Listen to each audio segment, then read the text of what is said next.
Okay, we'll call the meeting of the Ad hoc Committee on Alcohol and Drug Abuse to order. Start with introductions and Pete. Pete Peterson, Assembly. Amy Domboski. Bill Evans. Elvie Gray Johnson. And also, if our audience wouldn't mind introducing themselves so we all know. I'm Christopher Constant. I wear just a few hats at Fairview Business Association, Fairview Community Council, and I also work for Aquila. I'm Sharon McCord with Salvation Army Clitheroe Center. Courtney Kitiona with Aquila. Jerry Jenkins. Heather Keller with ADM. Kirsten Swan, Motley Post.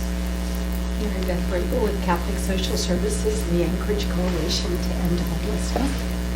Kelly Peterson, homeless advocate. Janet Jones, APAC. Warren Jones, Covenant Church, APAC.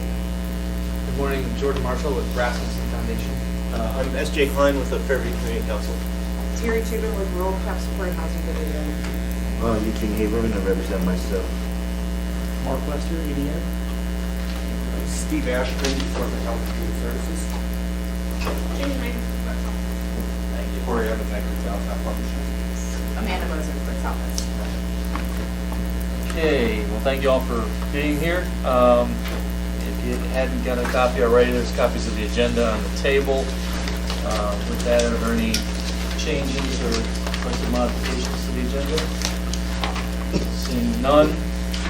Our first presentation today, we have three presentations. The first of which is for Major Sherry McWhorter of the Salvation Army Clitheroe Center. So whenever you're ready, Major, take it away. Thank you. I apologize, I don't have a feature-length film like Jerry had last time. Sorry, Jerry. This will be reasonably brief. There are copies of what I'm going to say over there on the table at the end, and there's also copies of Aquila's presentation. If you haven't gotten that, you'll want to do it. The Clitheroe Center has been around for right about 40 years. I'm not even sure exactly when it started. We have outpatient right now over on East 6th Avenue. We have a residential treatment center that's still out at Point Orangeoff, where it's been forever. And I'll talk about a little bit what those are as we go along. Clitheroe Center, everybody thinks of Clitheroe Center, I think, primarily as a substance abuse treatment program, and that is our primary focus. However, we do have what we call a dual diagnosis unit, co-occurring disorders, which is people who are seriously mentally ill with substance abuse. In fact, probably 90% or more of our clients have co-occurring disorders to some degree. It's just that some are more severe than others. And we're finding that a lot of the people have increasingly severe physical health issues as well. Since I've been back to Alaska in not quite 4 months, we've had 2 heart attacks and a stroke out at residential. And we've had all kinds of other illnesses going on. So we have to address those things.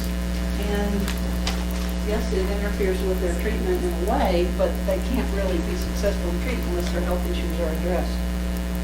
So, lots of clients with mental health disorders, and Journeys is our special unit for co-occurring disorders. We have 5 different programs. We've chosen to break out assessments and intake as a separate program. It's really not. It's really part of outpatient. Comes under the outpatient program manager, but it is a separate kind of thing. And we do it in the building over on 6th Avenue, but we also go to hospitals or jails or wherever we might be requested to go if the individual cannot come to us. Usually those are a 1-interview kind of thing with a lot of collateral stuff that goes on in the background. But they're admitted for an assessment, and then that's the end of it, unless they choose to enter either our outpatient care, if their assessment says that's appropriate for them, or a residential program. Outpatient is also our aftercare program for people graduating from residential. So there's clients there who used to be in Clitheroe residential. There's clients who used to be in other residential, And there are clients who didn't need residential, but merely outpatient level of care.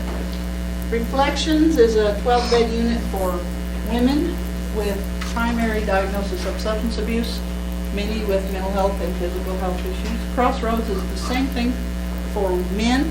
And then the Journeys unit is co-ed, and that's for people with serious mental illness in addition to substance abuse.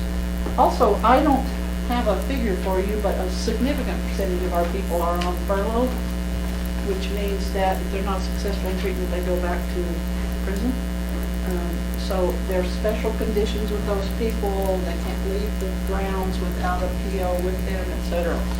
So these are complex cases, even those that are what you might call simple substance abuse treatment. Nothing is simple. I'm sure you all know that.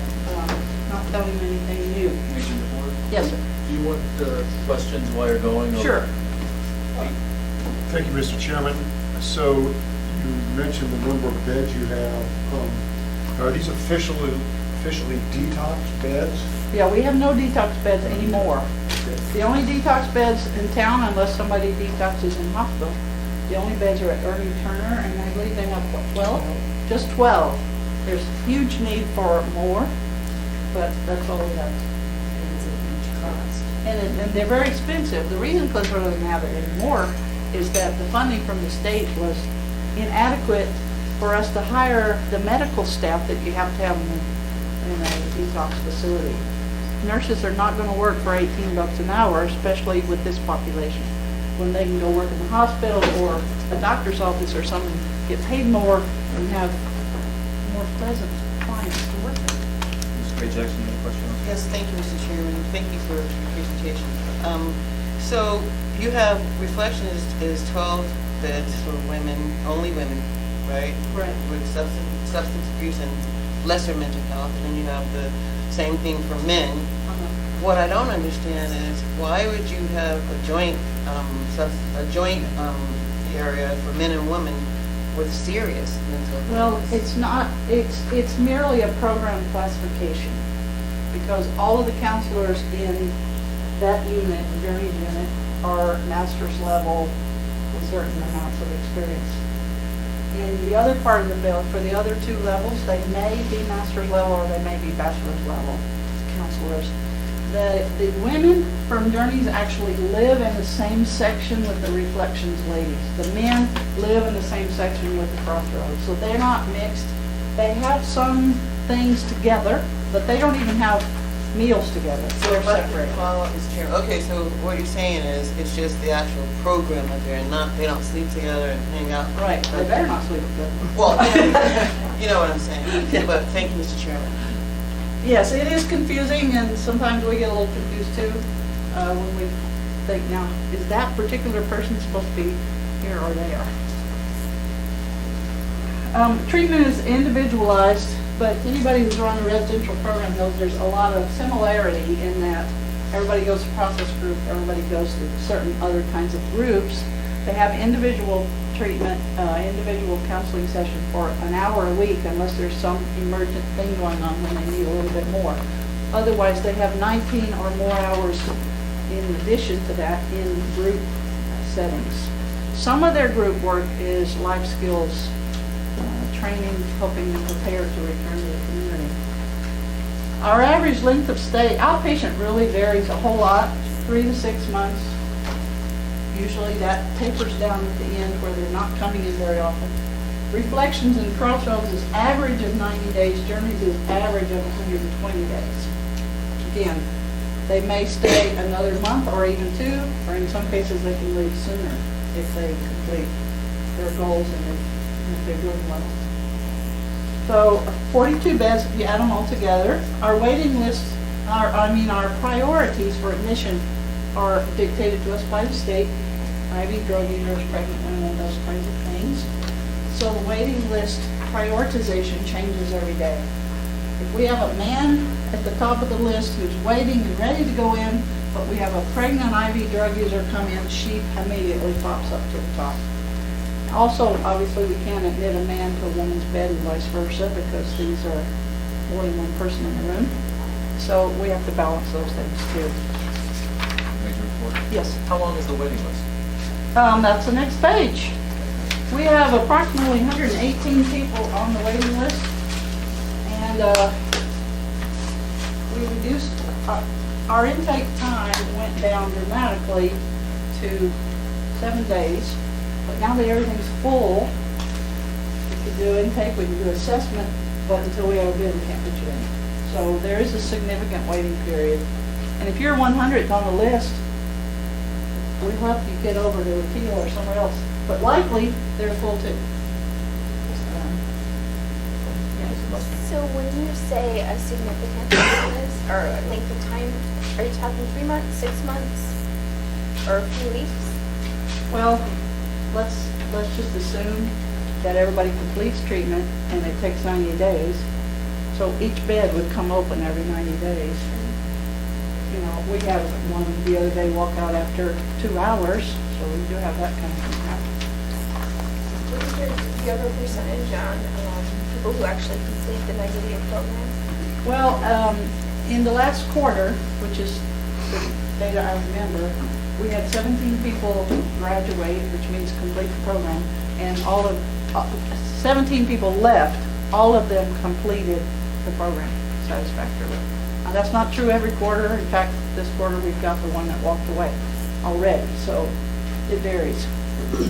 We do have a pretty high completion rate because we try to deal with the issues that come up, like somebody uses. You don't necessarily kick them out because they used one time. You try to deal with that, work with them. Sometimes they're put on behavioral contracts for things that they might do. So we try to not have them fail. Sometimes they do fail. Shortage of qualified staff prevents us from admitting people. We're down, it changes every day. Well, there's a list of staffing at the bottom of page 2 that we have openings for. I think we filled one counselor position yesterday. We filled a couple of floor staff positions yesterday. But it's continuing. And in fact, we're not funded enough to hire as many as we need. So even if we were all filled up with positions and we're maximizing our personnel section of our budget, we still need more staff that we can afford to hire. It works in a different place on your thing, that's fine, but can you tell us where your sources of your funding?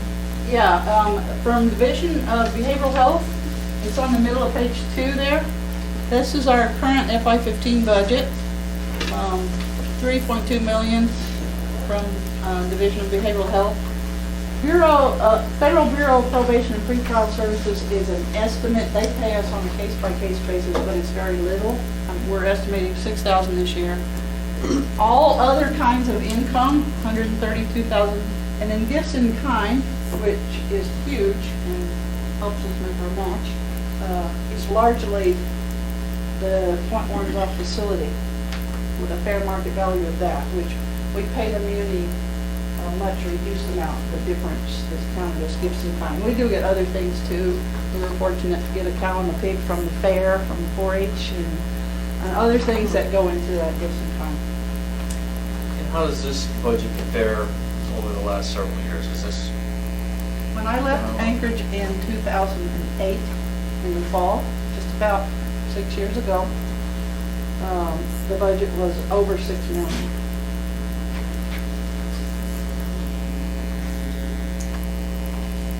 So there's our staffing vacancies listed again.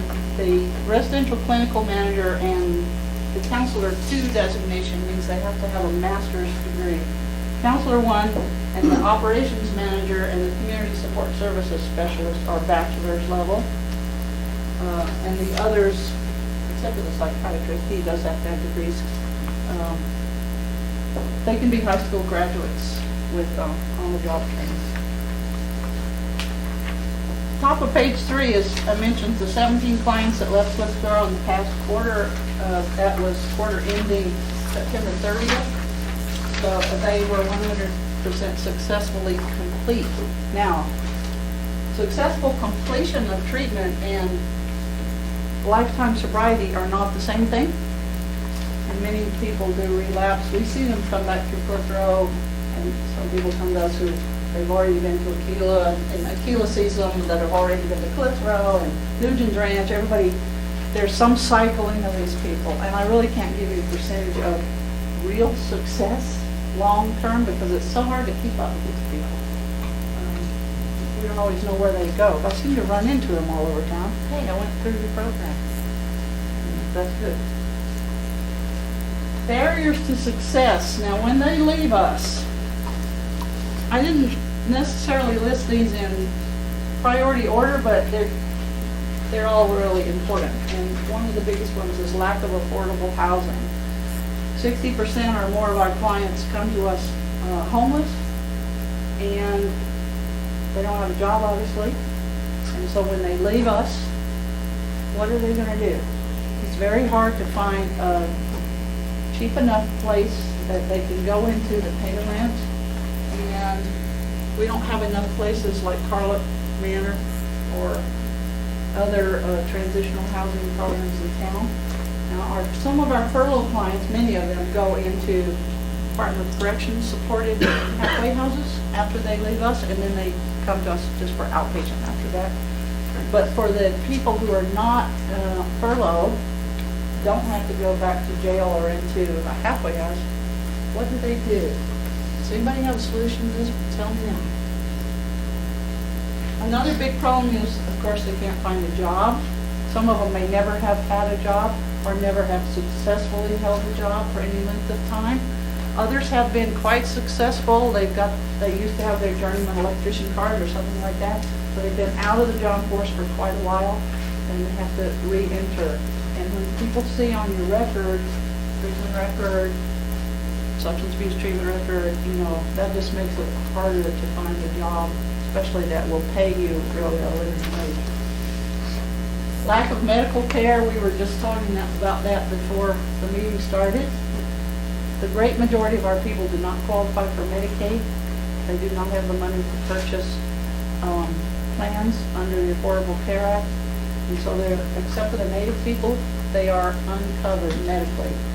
So you have somebody who's diabetic, maybe has heart disease, maybe has cardiovascular problems, whatever, their medical needs alone can cause them to relapse and go back into the whole cycle. And then ongoing support, many people with chronic problems, mental health and substance abuse, cannot really make it without a lot of support. That might be formal case management or mental health care. But a lot of them have burned all their bridges with their family, and the only friends they have are people who are using. So that is a big problem too. I don't know that, except for case management and mental health, you should give Jerry lots more money, right, Jerry?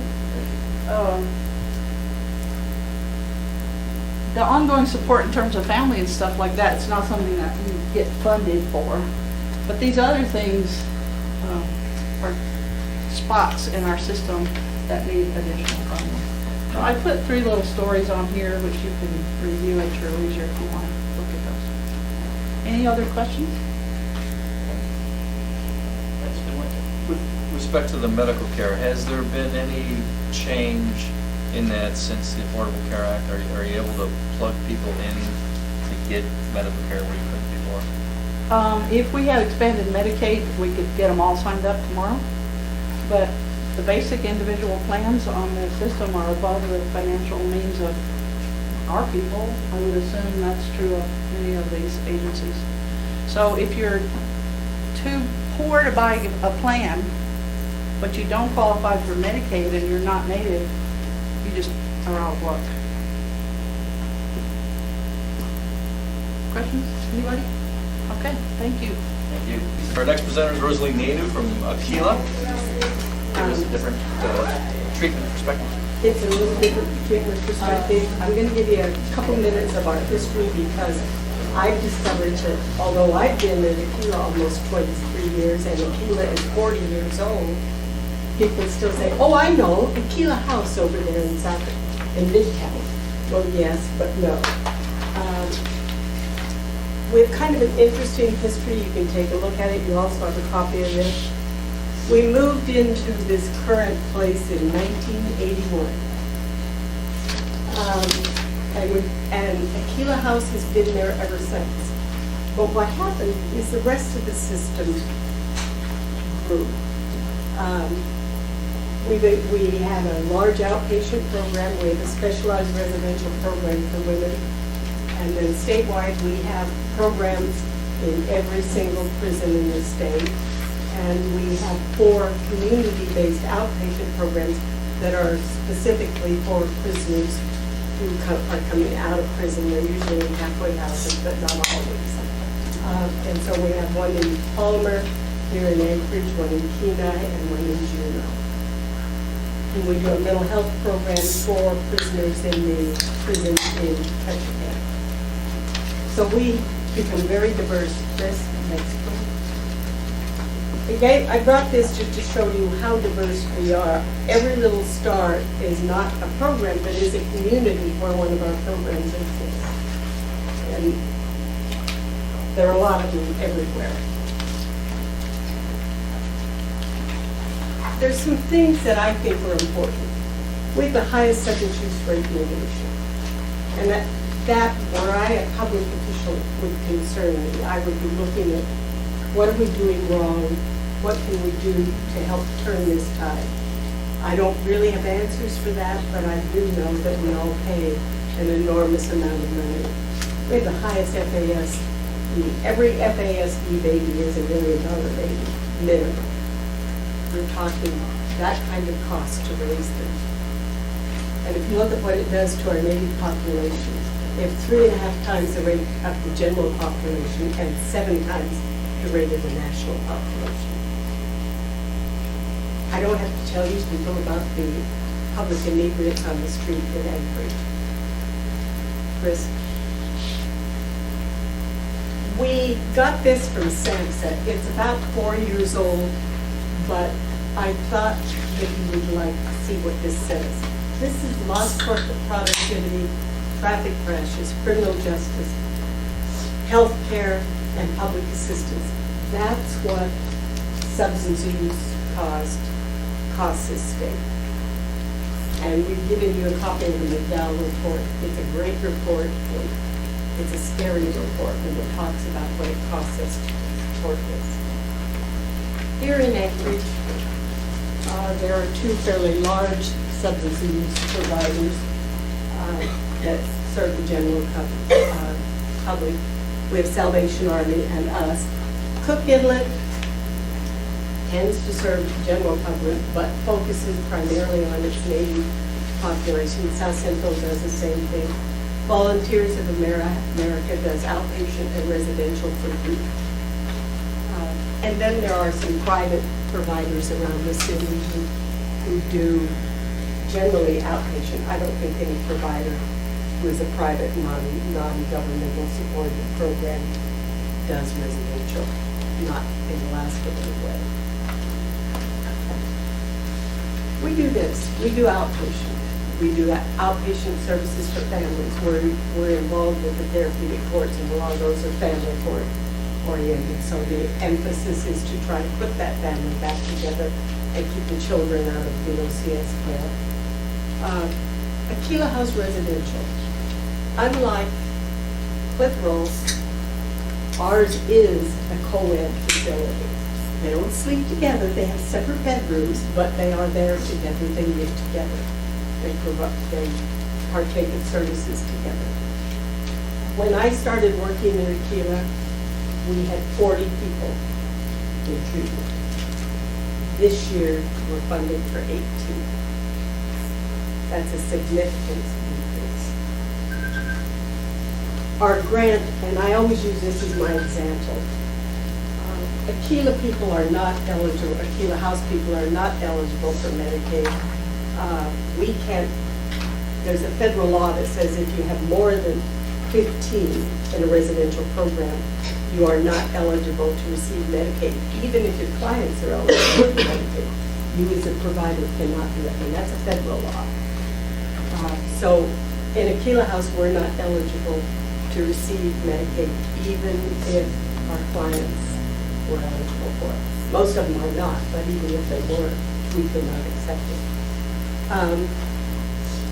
Our budget, our grant in FY '92 was $692,000. We have $15,000 more than that this year.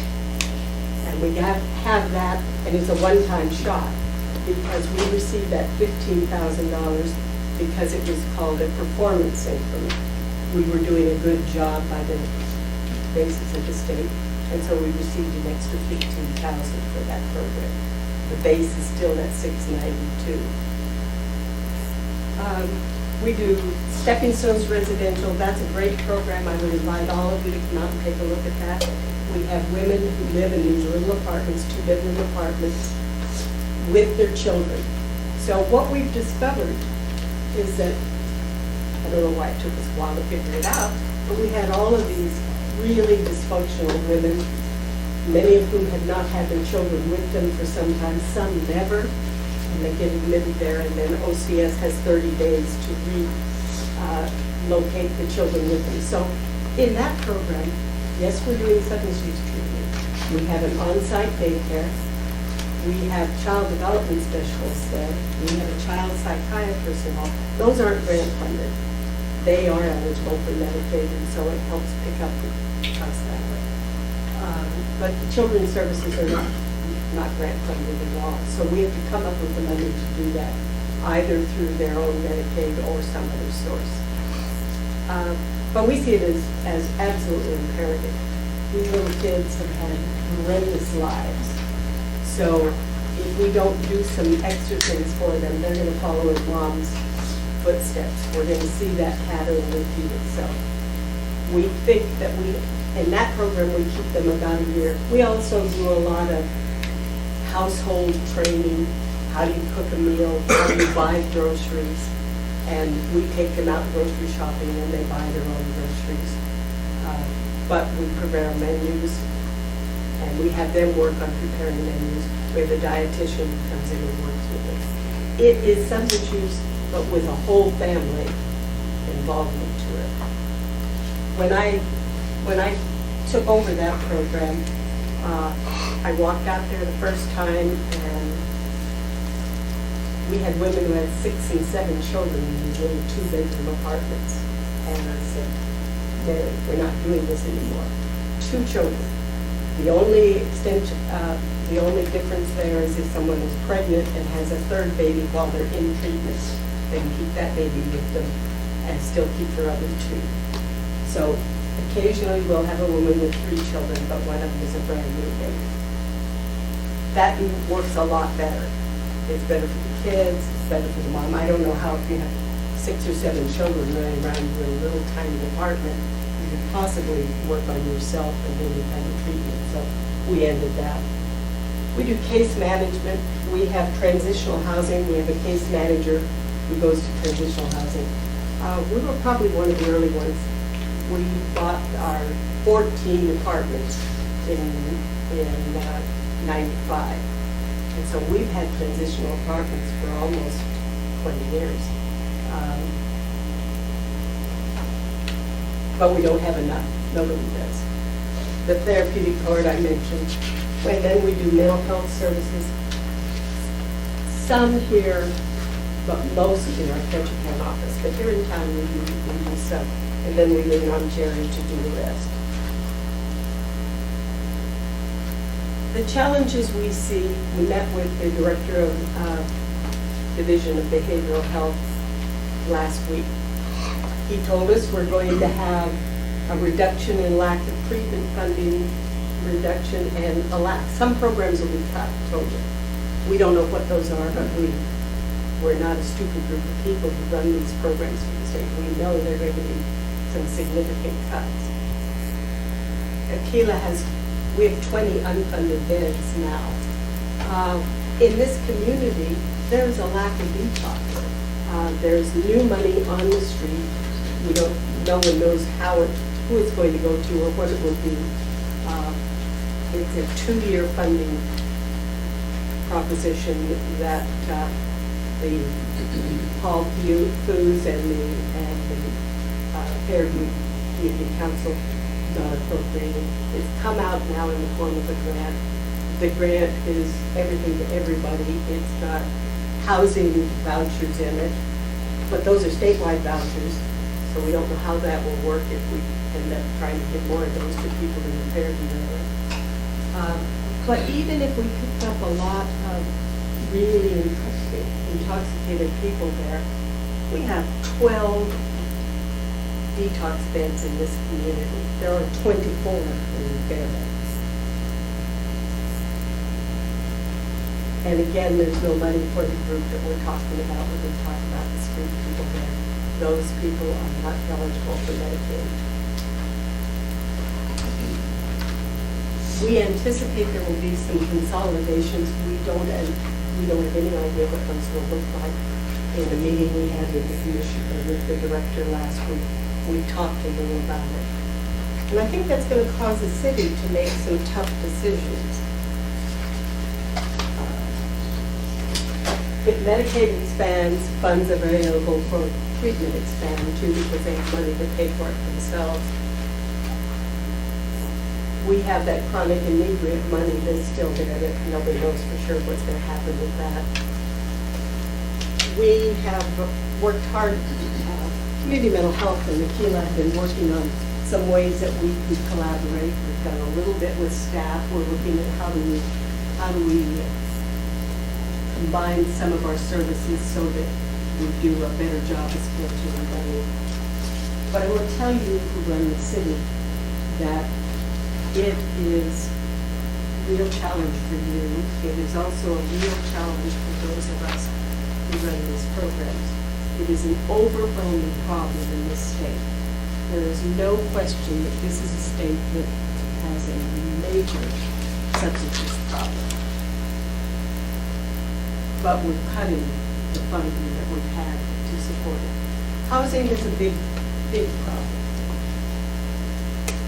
There are no, if you check the for rent lists in the paper or anyplace else, there are no reasonable rents. If you're talking $900 to $1,200 for a one-bedroom unit, and you are,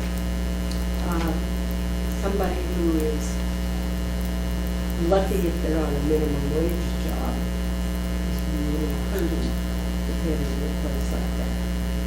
We really hurt for that. It's hard to get people clean and sober and say, okay, you're clean and sober, go forth and do good things, when they don't even have a roof over their head. Jobs, we can usually find them. We used to do Aquila House a little differently than the state is making us do it now. It was a long-term program, we kept them there a year or so, and we put them through phases of treatment. And in the last phase, they were still allowed to live there, but the treatment itself was reduced dramatically. But part of what I think of as more case management was to help them redo resumes and get a resume that might work for them, find places for them to apply for jobs, help them pick out close to where to go interview, all the kinds of things that anybody who's ever done job placement with people knows about. And we did all of that with those people who were in the last phase of treatment. And that kept a roof over their head until they got into the housing. That's over and above what we had in our transitional housing. We can't do that in the Aquila House anymore. The state adopted new treatment regs that say everybody has to have a minimum of 20 hours of treatment per week. And if you do that, you don't have time to help them go find a job, go find a place to live, do those kinds of things. So we're trying to figure out how to change that dynamic so that we meet the requirements of the state and still meet what we see as the needs of chronic inebriates who really, and drug users, inebriates and drug users, whose life has been around boozing and frequently committing crimes and I don't know for sure what the percentage is in our outpatient programs, but in Aquila House, traditionally about 97% of them have a criminal record, or they become furloughed to us from the state. So it's, and like Salvation Army, we have a federal parole and probation grant. It's tough. Thank you, Mr. Chairman. Yes. I think I heard you say that if there are more than 15 persons in the program, the federal government won't pay for Medicaid, even if they qualify. Did I hear you say that? You did hear me say that. Okay. What's the reason? I don't get it. It's the IMD exclusion, but I never remember what What's that it? is. Institute of Mental Disease. The feds. Hmm? The infinite wisdom of the feds. It's the Institute of Mental Disease, and it came about, remember back in, what, the late 60s? There was a real emphasis at deinstitutionalizing people. As a part of that bill that the feds passed, they said, and we don't want them to turn around and put them back in behind our back, so we'll limit it. They can't have any more than 15. And the result is the unexpected consequences and that kind of thing. Because we are considered a part of the mental health, broad mental health services, we can't have a treatment program that is any larger than that. Now, we have a great big building, but we can't put more than 15 people in it. Linda, do you have anything you wanted to add to that? In that effort to deinstitutionalize mental health patients, if you will, in larger institutions and make it more humane, the unintended consequence, as you pointed out, Rosalie, is that we don't have an infrastructure in our communities to absorb those folks. And that's where the funding mechanism came for community mental health services. But typically, these are underfunded, and even though they can bill Medicaid, it doesn't pay for the entire cost per what's called unit of service or per person. And so you have an infrastructure in our community that can't really absorb these folks. So you still have people going in and out of institutions because it's a community-wide problem. You have to have a comprehensive approach to all of these issues we're talking about. You have to have affordable housing, both transitional and permanent.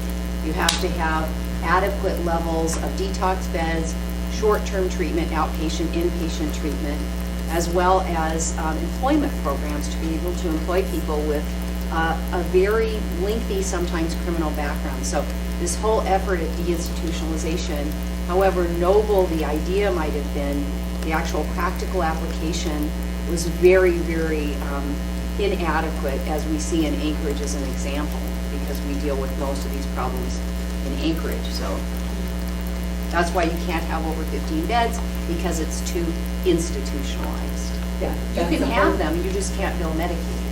And That was my question. Yeah. we can have them, we can't bill Medicaid. And we used to, when I started working in, we had 40 people. We don't have 40 people now. Neither the state nor the municipality have bothered to take a look at that. And we could gear up and have 40 tomorrow if we had the money to do it. So how much more money do you need? I'd get close to that 40 if I had another 750,000.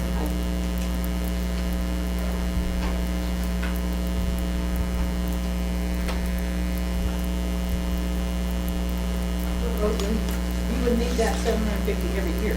Yes, that is in 1 year. That's an operating budget. That's a annual. I assume they knew that, Sharon. But and I will tell you, when it comes to, and I'm sure Sherry has discovered this too, when it comes to raising money, please give me some cute little blonde kids that I can go out and say, please help us. My criminals with tattoos all over their bodies are not the kinds of folks that encourage the general public to donate money to a system helping them. It's fine to say these nonprofits that serve these people ought to be fundraising. Yeah, they should. And yes, we do try. but I have to hide pictures of my clients if I'm going to fundraise because it's not the group that the general public wants to see themselves affiliated with. It just isn't. And that may be sad, but it's the way it is.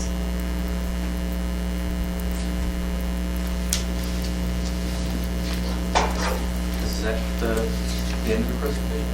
That is pretty much the end of our presentation. I've given you what we have. I would encourage the city to do what it's doing now, get a comprehensive overview of what is available. You know, the two largest Seven Shoes providers here, Sherry and Lou, and they don't have transitional housing. We have 14 apartments. That's not very much in the way of transitional housing in a community of 300,000. And I don't think there's much more anywhere. Any questions? Pete? So how many more transitional apartments could we need? Sherry. In a perfect world. In a perfect world, what would we have? Is he saying how many? What was your asking? How many transitional apartments? If you kept them in there for 6 months, between us, we put out, of course, Jerry doesn't do any transitional apartments, never. Well, if you talk about need for people to go into either transitional or supported permanent housing, which is the preferred way, there's probably need for at least 300 beds in this town. I was gonna say 500 too. Maybe 500, yeah. Yeah, I think, I was thinking around 3, so 3 to 5 probably. And we have 14. And that, I wasn't really thinking of the supported housing, but that's an important piece. Jerry does a lot of supported housing now. And his people, how many do you have? Well, there are 25 transitional housing beds at Rural Cap's Homeward Bound program. And then there are 46 permanent housing apartments at Carlick Manor. And then Rural Cap has taken over the Safe Harbor program, which currently would be about 105 units, and they're still in process of that program for Rural Cap Safe Harbor is evolving.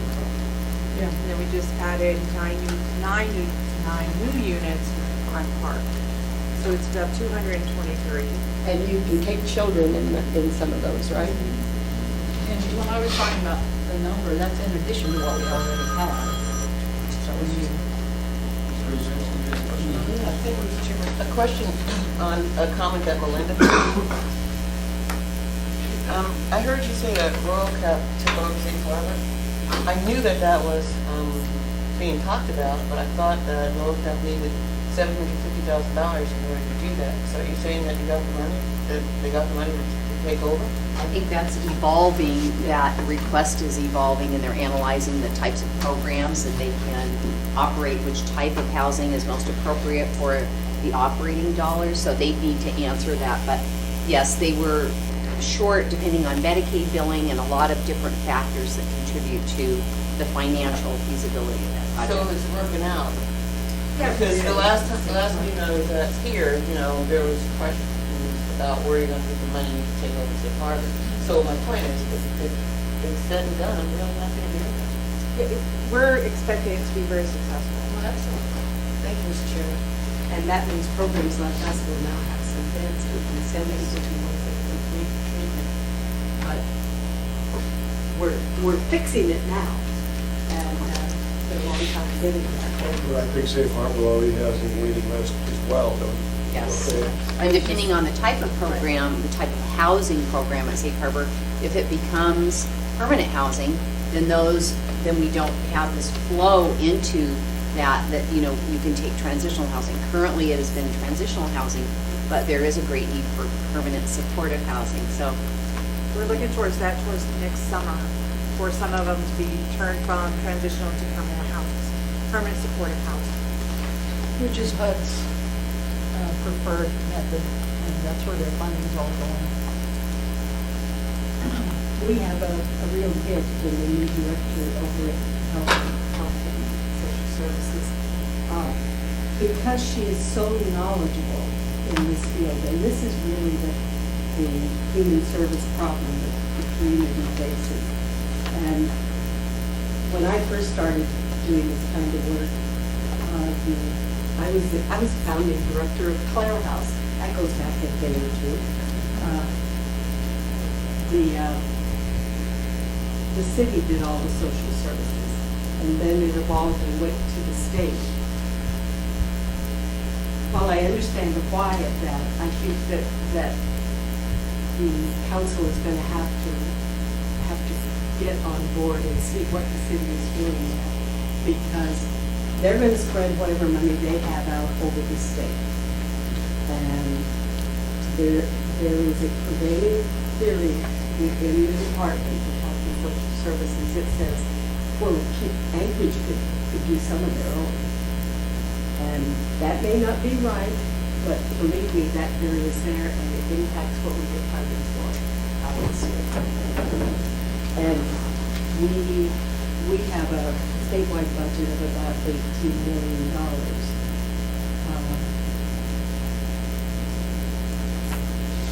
About $3 million of that is Medicaid. You'll see money, federal parole and probation, state grants. We have about $4 million in state grants statewide, behavioral health grants. If you look at that $4 million against the $18 million that is our budget, it's a fairly insignificant amount. It's not insignificant, but small percentage-wise. A little over 20% in state grant funding. So, like everybody else, we have to raise money elsewhere, and we beg and borrow and do all kinds of things that nonprofits like ours do. But there's only so far you can make that kind of thing stretch. We have about 175 employees. We have about 40 here in town. So, and right now we only have about, out of that whole 175, about 5 or 6 vacancies. So we're doing pretty well there. Don't get too comfortable. Actually, our next presenter is not going to be here till 12:15, so we have a bit of time, which works well. And I have 2 questions for you. And they're not, specifically directed at the Gila House, but you just happen to be up there when I asked them, so. That's why I called them Sherry. They're kind of broad questions and kind of get at the heart of what I see as sort of this problem that this committee is trying to deal with. I did a stint on the State Mental Health Board a while back, and I had no experience with mental health issues before I got appointed there. And it was very eye-opening in the sense that what really bothered me was the sense that there really is no system. And then maybe it's just my organized way of thinking about things. But when I hear about all the different providers, and we got 6 beds here, 4 beds there, 3 beds there, this group has this, it strikes me as really a bad way of handling this, that there is no organization. I don't know how someone who's, hanging out at Brother Francis and has got substance abuse problems and actually figures out how to plug in. I know there's people out there that are working in case managers that try to find these people and plug them in, but it seems like just fundamentally we could do so much better and work more efficiently if all this was somehow organized. Well, Does that make sense? it does make sense. The state used to do all of this, and now they put it out in grants, and you know why? Can't imagine. We don't pay our people nearly as much as the state pays its people. And that makes it a lot more for the dollar. In terms of better coordinated, consolidated, again, I mentioned that Jerry and I working closely together, and in part for that very real reason. Secondly, though, I have suggested to various state officials, I had a state senator come to me and said, we need to do this. I said, I know, and the need to do is consolidation. Doesn't mean that this area would lose service, but it might mean that you have a central administration that sees where that goes. in the case of the conversation I had with this fellow, we've taken over the catch can operation. Our administration is here, so we eliminated a lot of money we could spend on administration because we do all the core administration out of our office. We have one audit, not two. One finance department, not two. And that saves a lot of administrative money. So my suggestion was, can we talk about a way to bring, in this particular conversation, those little programs out in the boonies in Angeles? And he said, well, Rosalie, I really like what you guys did with Ketchikan. I'd like to see more of that. But you've got a program in your community. I know, but they don't want to hear that from me. Okay, do I get to be the bad guy? And I don't have any whack to be the bad guy. So there are a lot of social problems involved in doing that. When the state did all of it, it was all done by one entity. They farmed it out to nonprofits because it's cheaper to do it that way from the funder's perspective. But I think that, call me a stupid optimist, but I believe that with some funding restrictions that are going to come along this year through the legislature, that we will see more of that consolidation and thereby coordination just caused by necessity. Jerry, do you agree with that? I do, and I think we're talking about substance use here, and you're talking about a systematic approach to care. For us in the industry, it's called an Addiction Society, what is it, ASAM? ASAM criteria. It lays out what all the pieces are that we need in place, that if a person needs detox, treatment, how do they move through the system to be successful? Because that's what we want. We want people to be successful. Your observation is you're accurate. We don't have all the pieces of where a person can move through the system.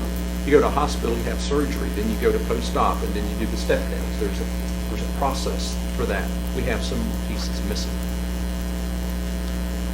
And we don't have anybody willing to fund some of those pieces. And that's part of the reason we're missing. It's tough. It really is tough. It's tough for the providers, it's tough for the communities trying to figure out what's a law enforcement problem and what's a health problem. I'm going to deal with the drugs who tend to commit crimes either because they've gotten so poor that they steal to support their habit, and it's particularly bad when they're drug users because that's illegal to start with. All of us can go have a glass of wine and you're not going to get thrown in jail for that. But you get caught with illegal drugs, you are going to get thrown in jail. And so we have this illegality laid on top of what is a medical issue. It's really difficult to get these people into care before somebody forces them to because it's illegal. I just wanted to say, Mr. Chair, we're looking at the RFP that's coming out for the funding that Rosalie mentioned. And right now, it's looking like they're separating mental health from substance abuse, which again is the non-consolidation that we all believe is a mistake. Now, It's absolutely, you can't apply for both, and there's no central administrative unit. Jerry and I met on that too. It's a crazy RFP. You can apply to provide mental health service, or you can apply to provide case management, and you might have case management sending somebody to treatment, but nothing in that says they have to do that. So none of us really know what that means. There's no new beds to put them in. So we're watching this RFP very closely and trying to have some sort of a direction on the comments on how it's going to take, because this is exactly the approach that was not intended when we went after the funding. It's a consolidated approach for both the mental health and the substance abuse that we were looking for. And that was one of the last line items that was put in there as we suggested. So we're really trying to keep an eye on this RFP so it gets spent the way it was intended. Mr. Chairman, so who wrote the RFP? It came out of DBH. And behavioral health is supposed to incorporate both methadone and substance. The legislation specifically called for a coordinated address of this problem. It looks as if DEH assigned a mental health group to write a section and a substance use group decided to write a section, which that became case management rather than substance use. And so we don't really know what the state wants with it. We sent them 3 pages of questions. What is it you want with this? Who was the original sponsor of this bill? We had Representative Stoltz and Senator Meyer were the two. Yes. I'll follow up with both of them. I know they'll be well. be very appreciated. You see, what happens with us, if we want to provide that service, we can't call somebody and gripe about the inanities that are in it, because then we can't apply. So we can do formal questions about it, but those formal questions go to DBH that wrote it in the first place. As the Fairview Business Association, we are griping because we can't. The money doesn't come to us, so we're trying to do our part to get it to go where it needs to go because we can speak up. But it's due when, Chris? The 28th? 25th. 25th of November. The key piece, if I might, sir, that is missing is a coordinating element. They created somehow 2 complete silos. The intent of the funds was to avoid the silos, and they didn't even throw a bone in there for how the 2 silos would communicate to each other in a systematic way. So they essentially made 2 grants. And so... Yeah, that's what they did. They have an assessment center for mental health and an assessment and a do for substance use. However, most of these people are both.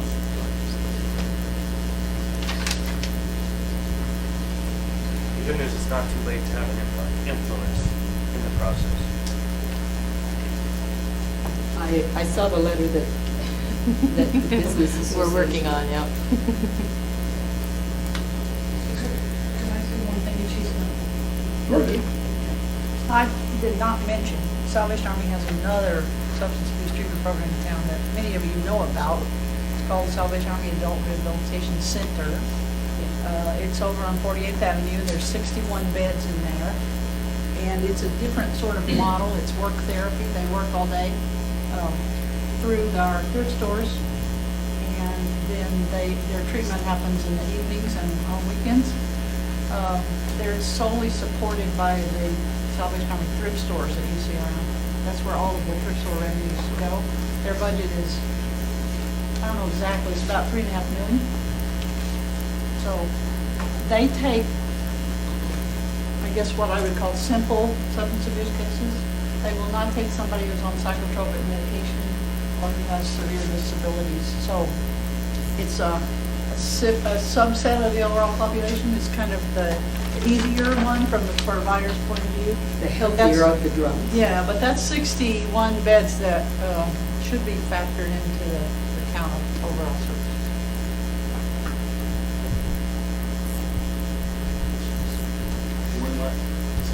Have a bit of time, I'll just ask this. It strikes me, I mean, my goal, personally goal in serving on this committee was to reduce basically the number of people that are chronic inebriates on the streets of Anchorage. Reduce that population. I'm not completely naive. I don't think you eliminate it, but I think there are steps you can take to reduce the overall number, which seems to be growing instead of declining. And we've been having all these discussions with the various providers and others to try to get educated so we can maybe come up with some solutions that will work towards that end. As I was listening, I was thinking that there may be, we're focusing sort of on one end of the pipeline on this problem. And since most of you are on that end of the pipeline, the treatment, and where people have these problems and they have these conditions and they're homeless and they're on the streets.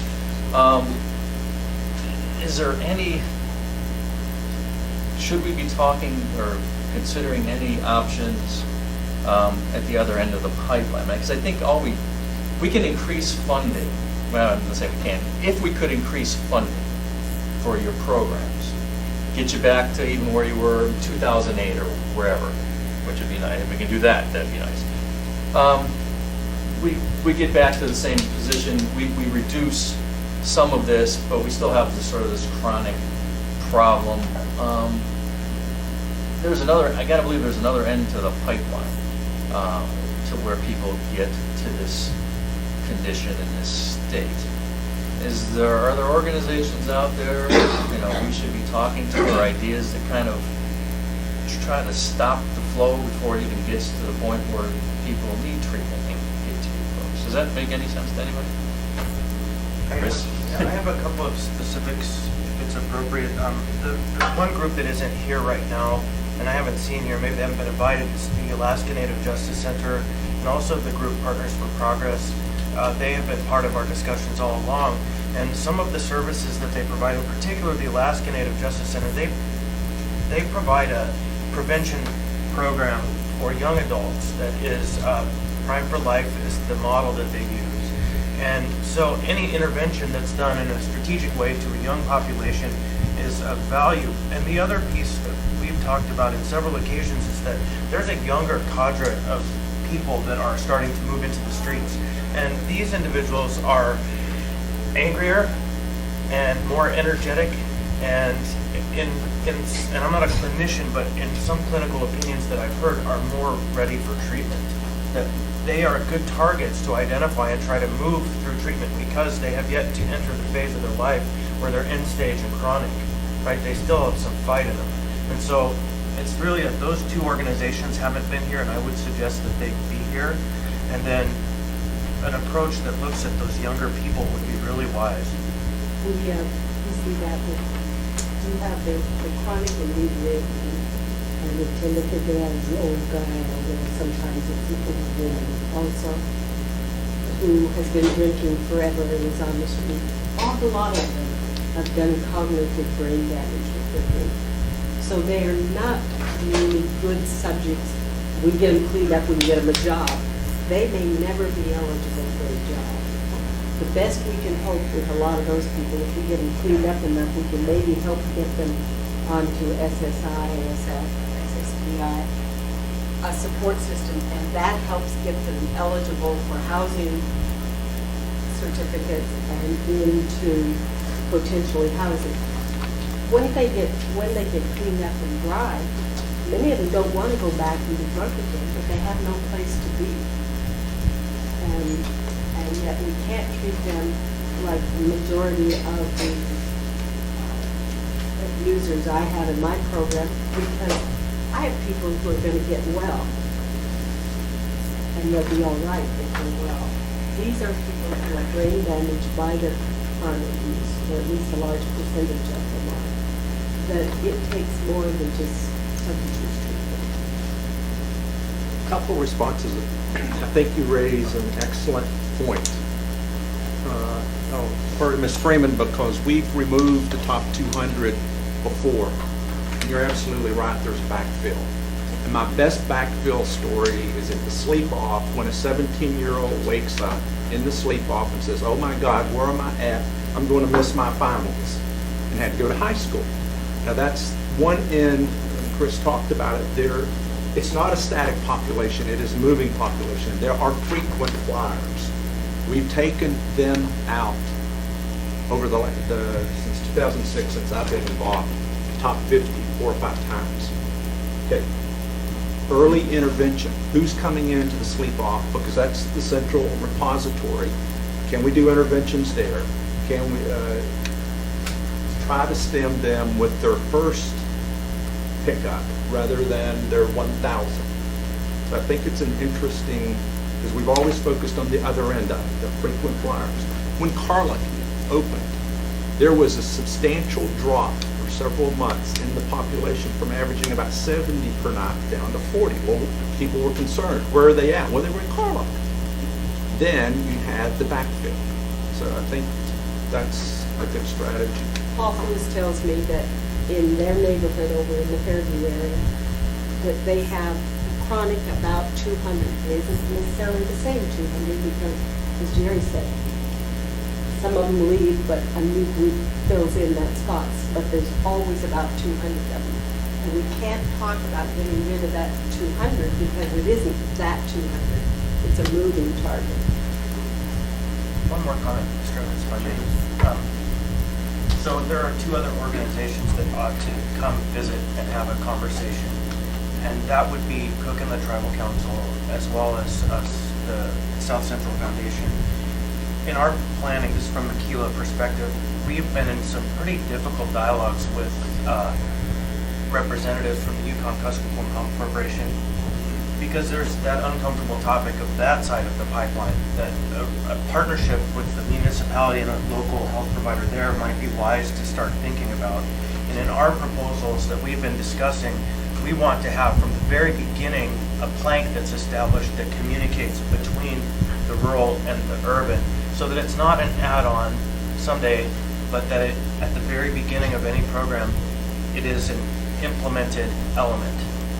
And we have met with representatives from the 1K looking at that kind of thing. We have a contract with OCS out in the 1K.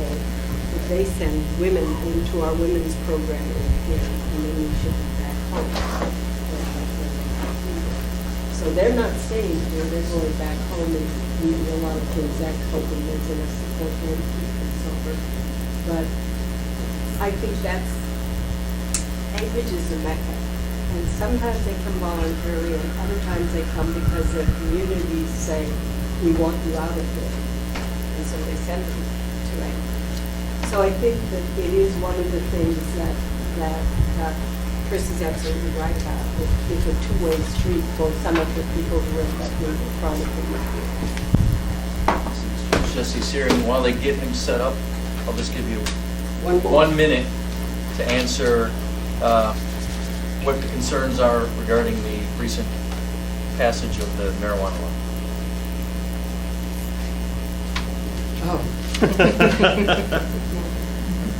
There are, I think that it probably is not going to be as bad as the worst critics think, but I think that we are going to see some upsurge. Lots of these people are smoking marijuana anyway. The difference is going to be whether they buy it. And in some ways it may help with youth because nobody's telling you you can't get it now because nobody's supposed to, so they're no more illegal than is that 30-year-old. This will put more of an emphasis on the illegality of youth having it than has been there before, so that more of our law enforcement effort can go toward the kids out there. We haven't had that opportunity because we've looked at the whole picture. One of the things that I wonder about, and I don't know that anybody knows it, we have a whole new administration coming in the federal area, not the administration but Congress, and in states that legalize marijuana, it doesn't mean it's legal according to the federal law. So what effort will the feds start making with a new emphasis from Congress that may or may not be there? So for me, that's one of the questions to look at. With our people in Aquila, we get very few who are high on marijuana. They may use marijuana, but they're in there because they're using crack cocaine or meth or any other number of things, or they're heavy alcoholics and they smoke a little. So it is sort of the add-on drug rather than the primary drug in most cases. Thanks. Pete? Well, and no doubt on it, a person needs to look at this with the glass half full sometimes. You know, part of the reason that this legalization passed is because it's going to bring in revenue. And maybe some of this revenue can be used to fund some of our programs that don't currently have funding. Matter of fact, I was talking to Ted Trainee about that a little bit last night at our break for the assembly meeting. So, Well, I will tell you, Peter, I hope you're right. But the Diamond Roof, we all remember that. I worked hard on Diamond Roof. Lisa Murkowski worked hard on that. The idea was that money would go for treatment programs. Not quite. Well, half of it, I guess, does. About half of it does. Thanks, Rosalie, So we get appreciate a it. nickel a drink. Appreciate the comments. Turn over to Jeff Jesse from the Mental Health Trust Authority. Jeff, it's all yours. And I guess I just want to start off by saying I don't think I agree with Rosalie on the impacts of this legalization of marijuana. Maybe we can talk about that more later. The last thing we need is another industry promoting another intoxicant in our community.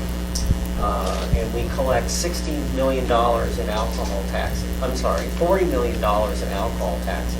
And alcohol costs the state $1.2 billion a year. So I'm not seeing a big glass half full here. I think this is going to be a huge challenge to deal with another industry that's going to be promoting another intoxicant. And in fact, you can't regulate marijuana like alcohol for a variety of reasons, but that's not really why I'm here today. Appreciate your perspective. Jerry and Jeff and I always agree to disagree on all kinds of things. All kinds. So I'm here to talk about the Alcohol Beverage Control Board Title IV review process. Title IV is the state statutory framework for managing alcohol. Let me tell you briefly kind of how this effort got started.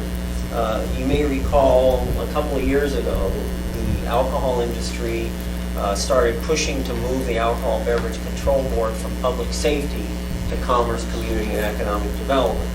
They were not liking, they were feeling that they were being treated like criminals.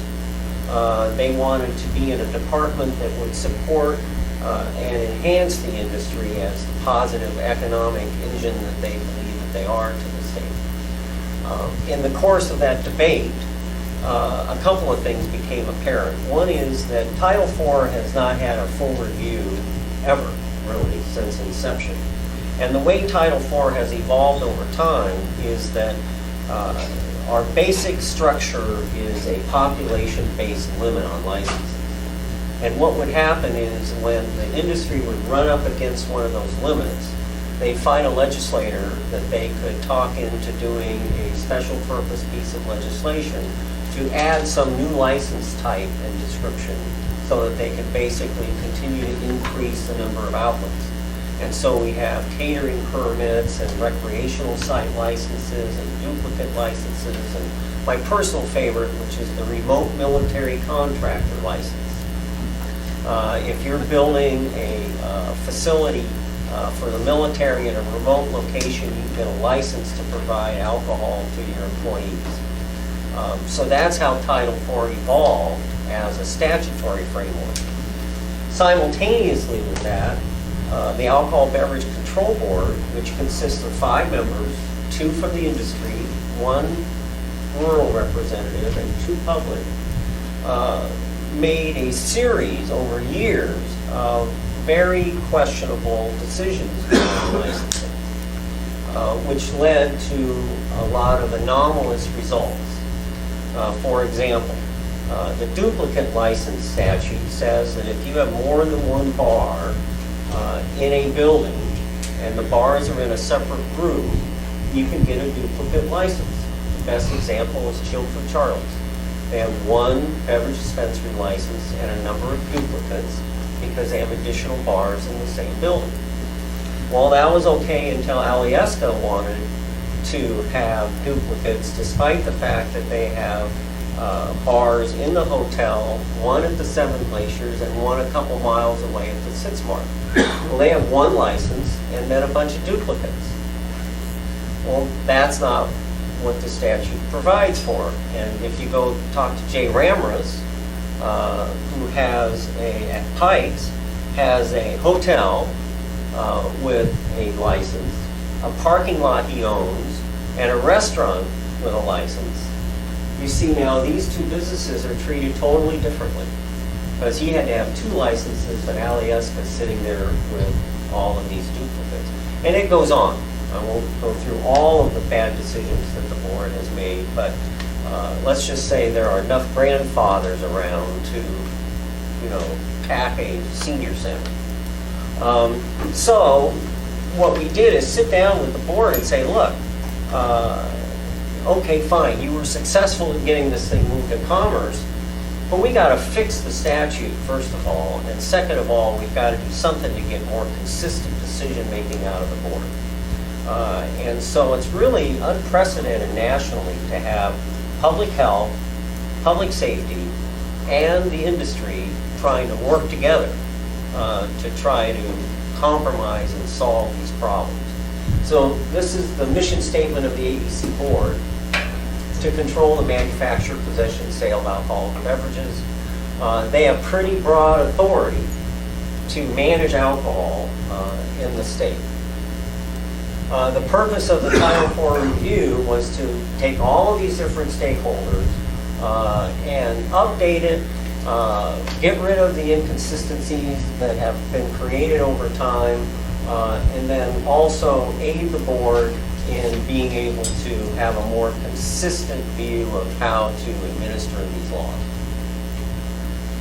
This started back in May of 2012, so you can see we've been at this a while.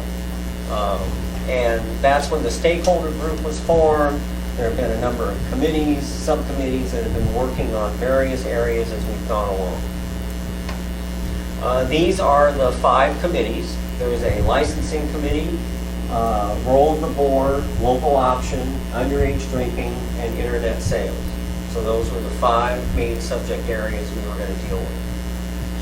The steering committee is made up of Bob Klein, who's the chair of the board from the industry, Cindy Franklin, who's the current new executive director, and you all know Cindy, Diane Casto from the Division of Behavioral Health, Ellen Ganley's a board member, myself, Chris Simon from HEED, and Alicia Towns-Main, who from the Rasmussen Foundation, who's one of our funding partners.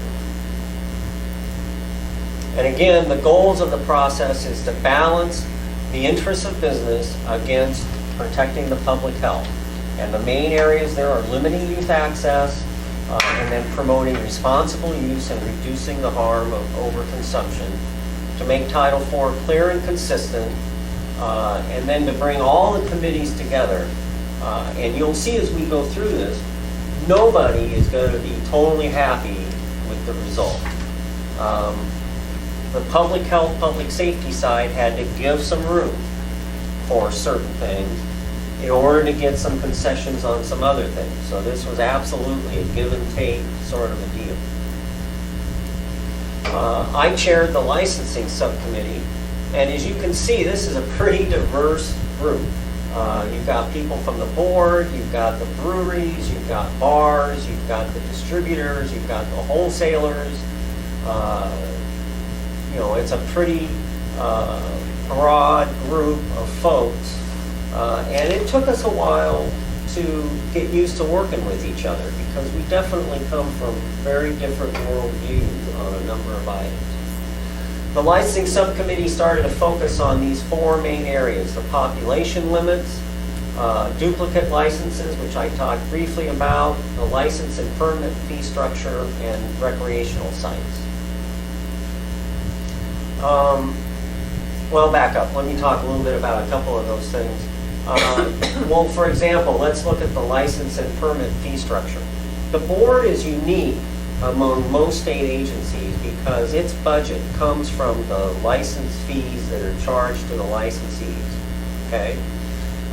And we did 2 things with the license fee structure. One was we altered the fees to better reflect how much work the board had to go through to process that license.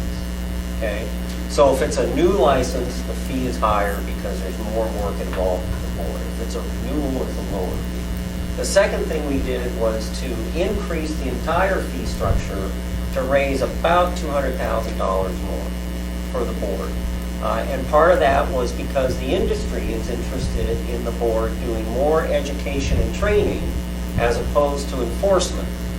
But of course, we're not willing to give up on enforcement, So you needed to grow their capacity if you wanted to have a more comprehensive approach to dealing with this. Recreational site licenses, quite frankly, what we're doing there is just getting the board to apply the statute properly.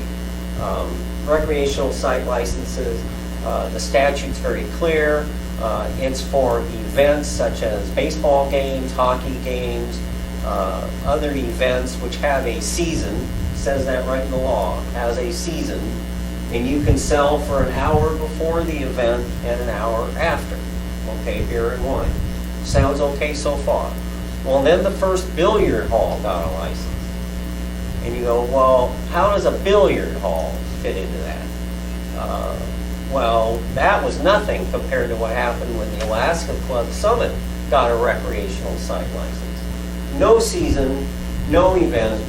They're open however often they're open. In fact, one of the interesting anomalies about the Summit's recreational site license is, in theory, they could sell beer and wine an hour before they open and an hour after they close. So that's the kind of decision that we've gotten out of the board over time. Now, the role of the ABC board was chaired by Ellen Ganley, who's a member of the board. You can see, again, a pretty broad cross-section of folks that were involved in that subcommittee. Probably the biggest thing that we got out of this process from the public health, public safety perspective is a change in the makeup of the board. The board right now, as I said, is 2 industry, 1 rural, and 2 public. And effectively, the industries had control over the agenda of the board. When you do, the University of Alaska did a nationwide survey. Many states prohibit the industry from being on the regulatory board, and no state has as much representation from the alcohol industry as Alaska, percentage-wise. So you can see why we wanted some change there. That was probably the hardest fought battle to get a change in the board. And currently, the way the proposal, and this was Bob Klein's idea, and I have to say it was an incredibly clever solution to the problem, is we're still going to have 5 board members. But in looking at membership, we're going to include the executive director. Okay, so now you got 6 positions to look at. We're going to have the 2 industry, the 1 rural, and then 1 public health and 1 public safety. But it's across all 6. So if the director is from public safety, then the board would have 2 industry, 1 rural, 1 public health, and 1 public. If an industry person became the executive director, the industry would lose 1 seat on the board. They'd have 1 industry seat, 1 rural, 1 public health, 1 public safety, and 1 public. So the idea is that the executive director is very influential in how these statutes are applied. And so essentially, as the director comes from a constituency, the board makeup shifts to compensate. I think it's actually quite elegant. So we'll see how that works. In addition to the board composition, we've looked at the written order database so that information about alcohol purchases can be released. So you can start looking at that data yourselves and start looking at your patterns of alcohol beverage distribution. And then the budget and fee structure is, again, trying to connect the budget of the board to the fee structure and the activities that we think the board has to undertake in order to be successful. The local options subcommittee, you can see the folks that were on there. Again, a pretty broad cross-section. Their recommendations fell into these particular areas. One would be to repeal a section which bans sale and importation but not possession, so that option is beefed up. Enforcement staff, additional enforcement staff, focus on local option, increasing the boundary from 5 miles to 10 miles for local option, and then increasing the mandatory minimum penalty for bootlegging and increasing penalties for multiple offenses. The underage drinking subcommittee, as you can see, as we have on all these, a pretty broad cross-section of folks. Here is the deal with the underage drinking. The way this has been set up is what we've said to minors that are consuming is if you get a minor consuming, you're going to face the potential for a variety of penalties. Suspension of your driver's license, mandatory assessment, mandatory treatment, and of course, if you then stop drive or you keep driving when your license is suspended, now of course, if you get stopped, you have a criminal charge. You're not just a minor consuming now, but now you're driving without a license. If you don't go to your appointed treatment or assessment, you're now in violation of a court order. The problem was that with those level of penalties, the Court of Appeals held that that cannot just be a violation of ticketing, okay? Because you're taking away substantial rights from these underage drinkers. And that elevated minor consuming to the point where the police now can't just write a citation, they basically have to write a report.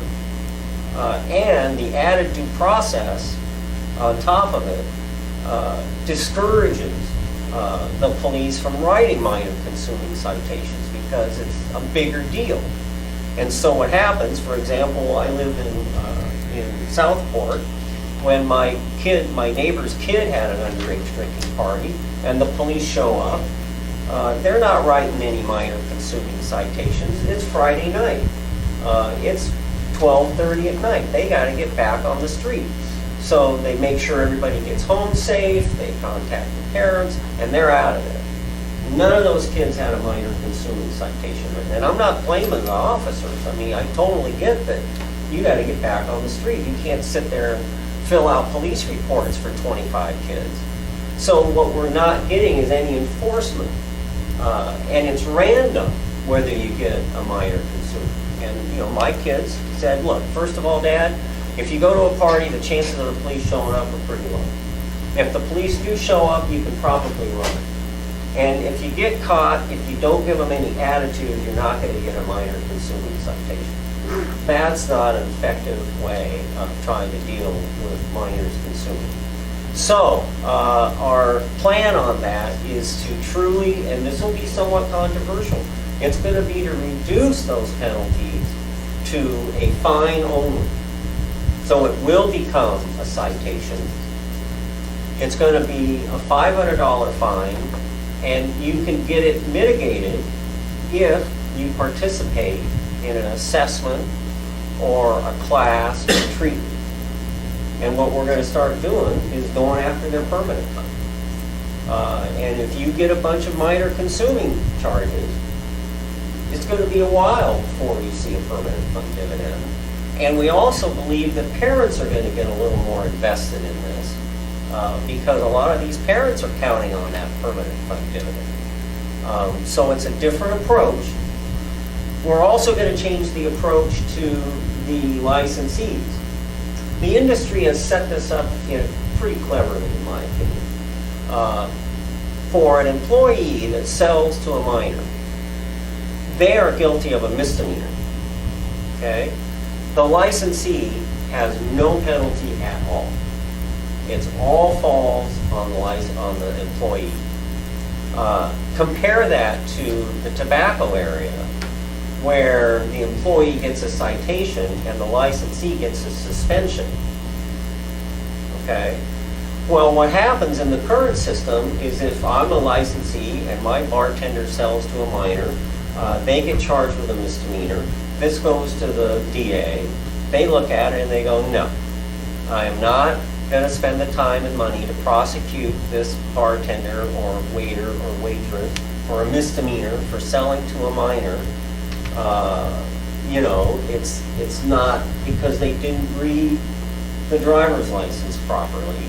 Oh, and by the way, the industry then hires a real lawyer to represent them. And so now the prosecutor is not only just faced with prosecution, but with a real contest to deal with. Well, okay, so those charges all get dismissed. That's the normal pattern. Oh, and guess what?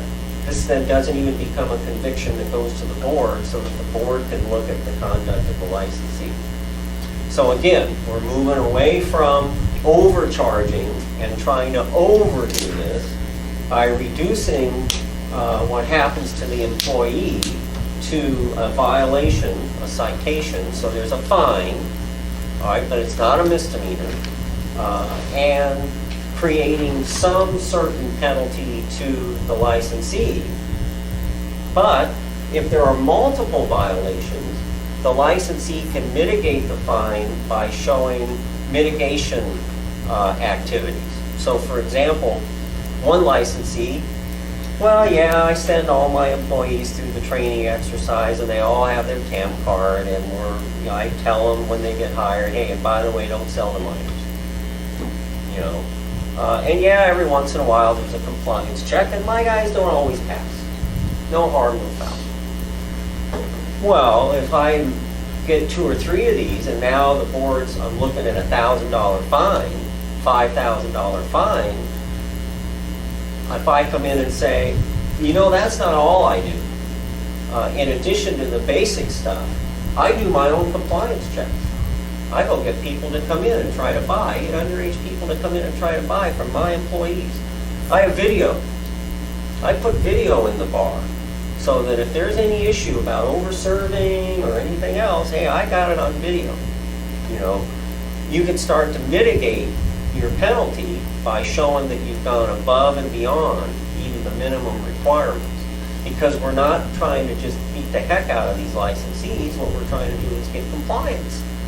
And the way you get compliance is to create a carrot and a stick. You know, you're going to get a consequence if your employees sell to a minor, but you're going to also have an opportunity to mitigate that. Oh, and by the way, if you do fail a compliance check, you know what? You're going to get checked again. You know, it's not just going to be, well, you know, they only come by once every year or 2, so I don't really have to worry about it, even if I fail a compliance check. The Internet Sales Subcommittee, basically the job of this committee is to look at Internet sales and make sure that any alcohol that's being purchased in the state and being shipped in from outside, that it's complying with all the state regulations regarding labeling, taxes, and all of that.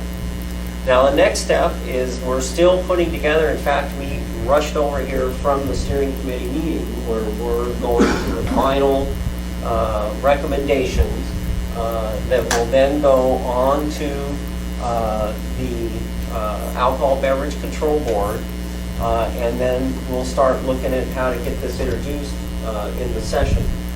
This is going to be hard to get through because some of the public health and public safety people and industry people everyone's going to find something they don't like. Absolutely, there's stuff that everybody's going to not like. But this legislation has to stay together as a package because it was negotiated. So there will be a legislation steering committee, if you will, made up of industry, public health, and public safety. And we will do our best when amendments, which they will be proposed, come forward to vet them. And if we think we can live with them, then they'll go. But if we can't, then the group has to be willing to protect each other and say, okay, we're no longer in support of this amendment, and if the amendment goes in, we're no longer in support of the bill. And that has required building a lot of trust between some people that don't normally trust each other all that much. But I think it stands a good chance of leaving. So you will here in another month or so, you'll have a chance to take a look at it. Again, I think you'll find some things in there that you'll like, and you'll see some things in there and you go, what was Jesse smoking when he agreed to that? But that's the nature of the game of give and take. And I will say from the public health perspective, getting the change of that board is absolutely the biggest thing from our perspective, because our view is we rewrite Title IV until hell freezes over, and if the board doesn't administer the law the way it's written, what difference does it make? So, oh, I finished 5 minutes early. Nicely done. Are there any questions for Mr. Jesse? I was just gonna say, the only concern I have is you're changing the board to a 6-member board. That could create gridlock. No, actually, the director doesn't have a So vote. non-voting, like a. Okay. Yeah. Okay. It changes the composition of the. Yeah, that makes more sense to me. Yeah, I it was changes wondering if it the was like- balance, but the director doesn't have a vote, so you still have a 5-member board. Okay. I think Amanda had a question. I was just wondering if maybe you could talk a little bit more about Recover Alaska and some of the other projects that you're Sure. doing with that too. Yeah, and then Alicia from the Rasmussen Foundation is staffing the Recover Alaska initiative, and this is something that the Rasmussen Foundation convened a bunch of stakeholders now 3 years ago, 4 years ago? 4 years ago. Basically, the Rasmussen Foundation came to the conclusion that, look, they're spending a lot of their money on facilities to deal with the consequences of alcohol abuse, but not working upstream to try to knock down some of the problems. And so they got folks together and said, look, we've got to start working together and try to do something long-term here, or we're just constantly being reactive to these problems as opposed to being proactive. And you can see some of the things that we've worked on together so far. The Anchorage Daily News Journalism Project, you probably saw a bunch of the articles that came out over a period of time. Basically, we funded 2 reporters to report on alcohol-related issues.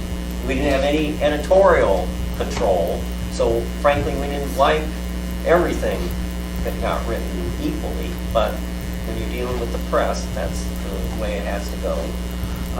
And in fact, we're thinking that the Fairbanks Daily News Miner may be our next journalism partner, so we're pretty excited about that.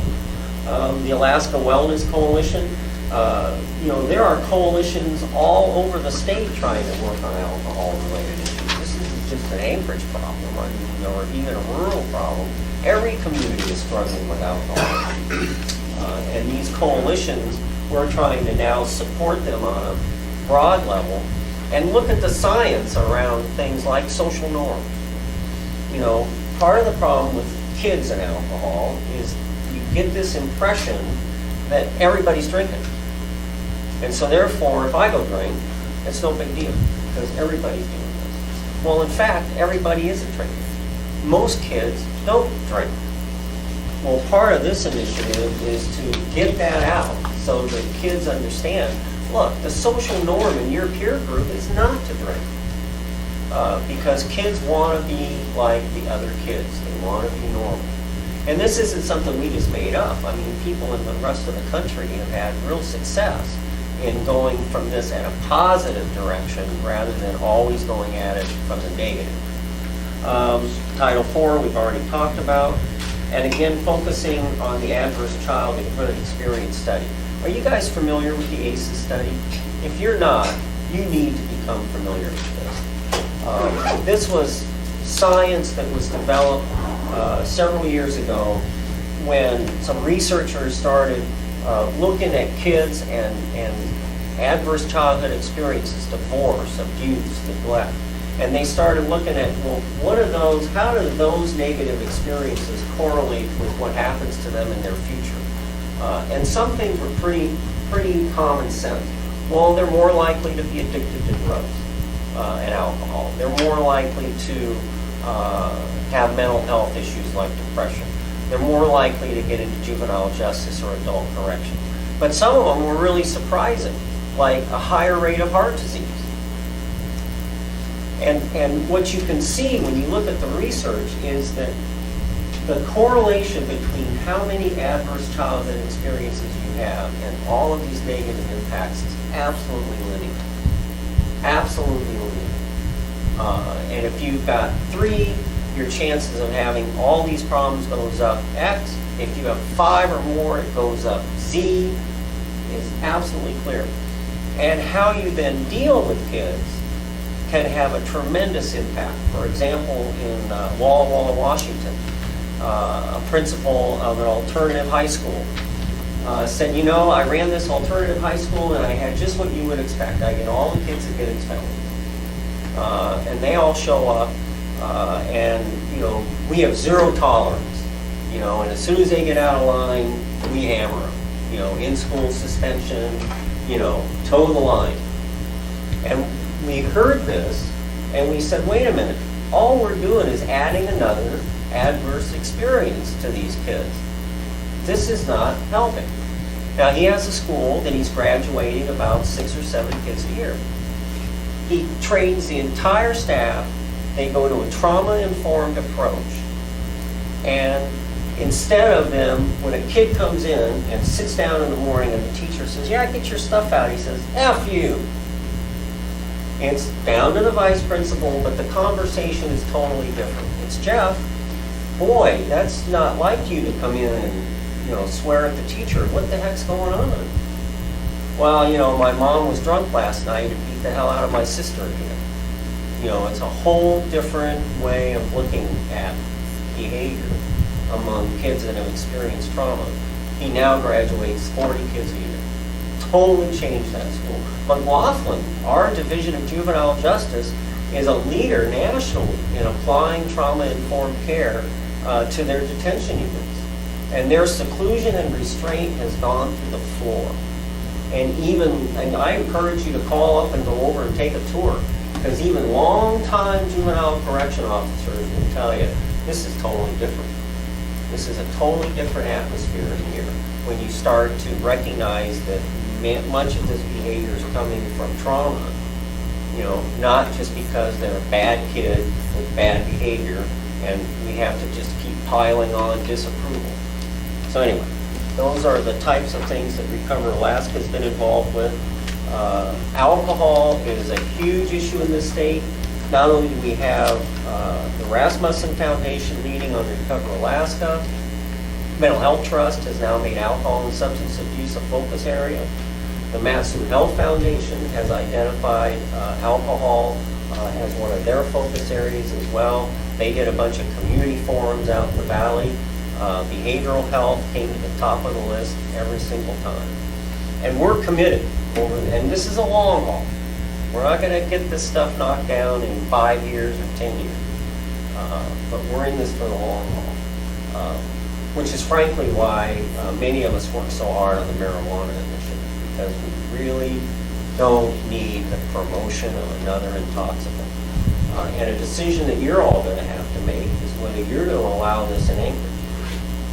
Because you're allowed under this initiative to prohibit commercial sales. And I'll tell you, on this marijuana thing, it's our own fault.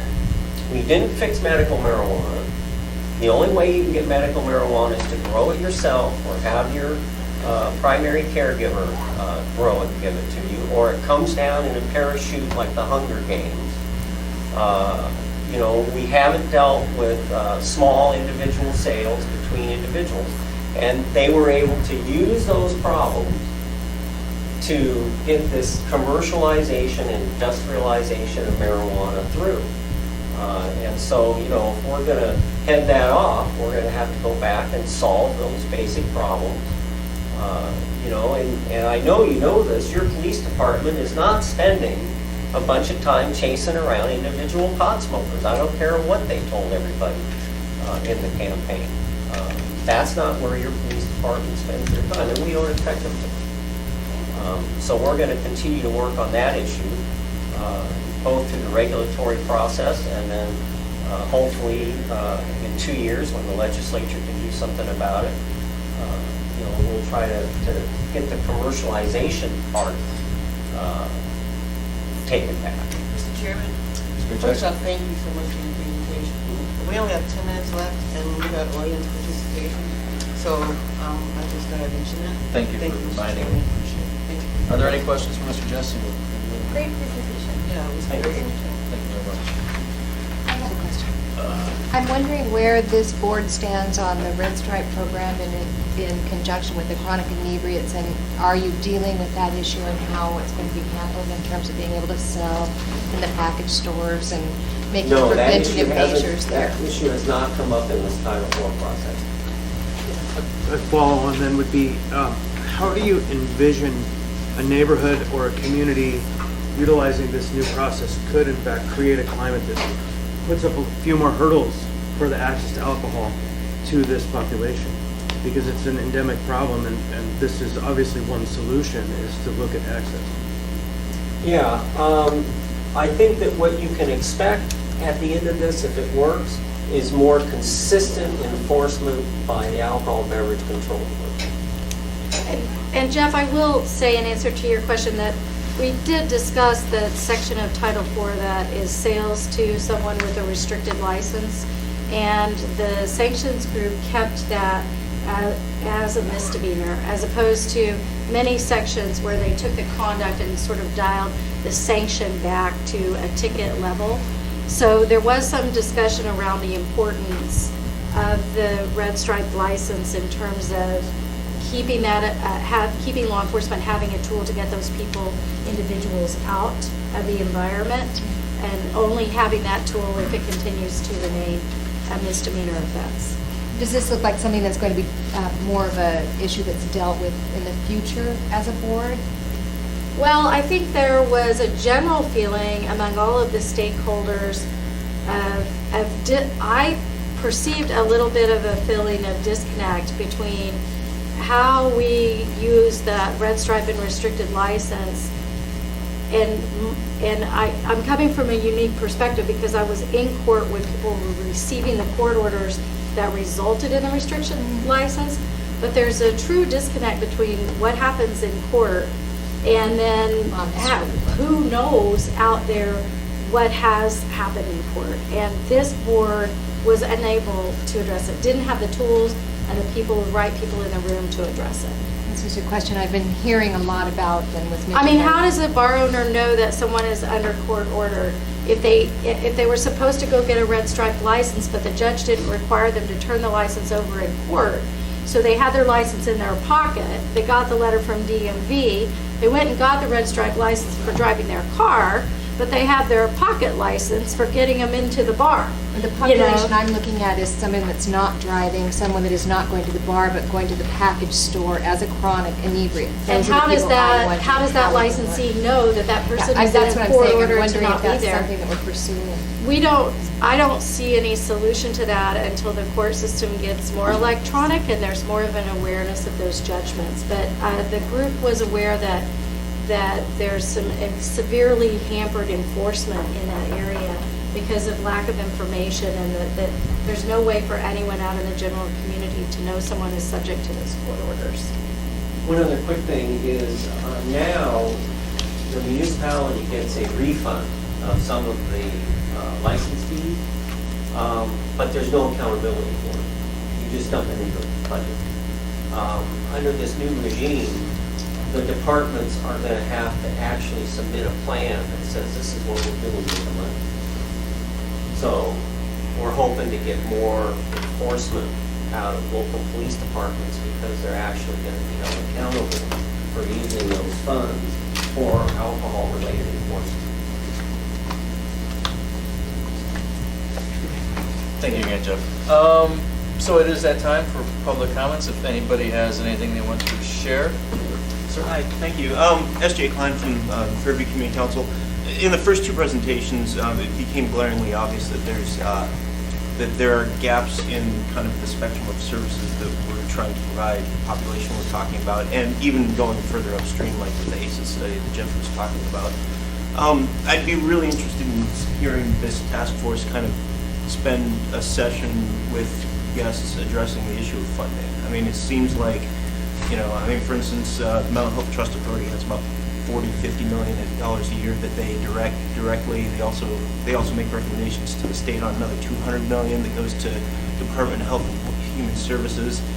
There's Medicaid funding, there's Social Security Disability funding, DOC, which I know funds quite a bit of Aquila's operations, and it seems like Yeah, there, you know, when we're talking about these different silos and different programs, if we do get our heads around how much, where the service gaps are, and what the real need is and what the costs are, it seems like we may be able to figure out funding if we really understand, if we have that same kind of big picture idea of the funding streams that exist. So that's, I guess that's just a recommendation. That would certainly be valuable. That's a good idea. Can I follow up real quick, Mr. Chairman? Thank you. And if you look at our mission statement, funding is part of our mission. We just didn't get to that part yet. But thank you very much. Yeah, I think I don't understand certainly all the places where funding comes from, and the various grants and funding, so yeah, that would be very appropriate. We'll try to put that together and have actually a whole presentation so that we understand that better. Any other comments? Oh, back, Ron? I'm Ron Lila, and I am adjacent to a conditional use of homes in the meter problem, drugs, etc. And it says here, the overall impact on municipal resources in the private sector. I would like to be a presenter as far as the negative impact, and then also offer solutions that in the past have fallen on deaf ears. Because I think you're listening to a lot of providers who are living in a utopia when it comes to the negative effect and how that feedback can affect their funding. It isn't quite a tattoo. Nail a neighbor down, costing his livelihood. He's not going to support any of these agencies, not one dime. And then I think they should hear and see, and I'll try to produce a PowerPoint, the accuracy of the results of some of the things they're trying to push, particularly in the neighborhood. My experience, they're not positive. That's exactly why we have that aspect in the work plan, Ron. We do want to hear from others that are impacted negatively by this problem, and we'll certainly put you on the list to present. Thank you.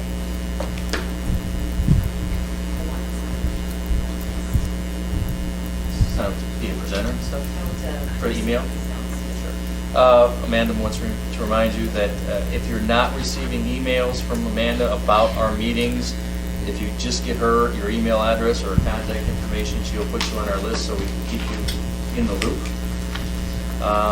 Any other comments or questions in our last 3 minutes? I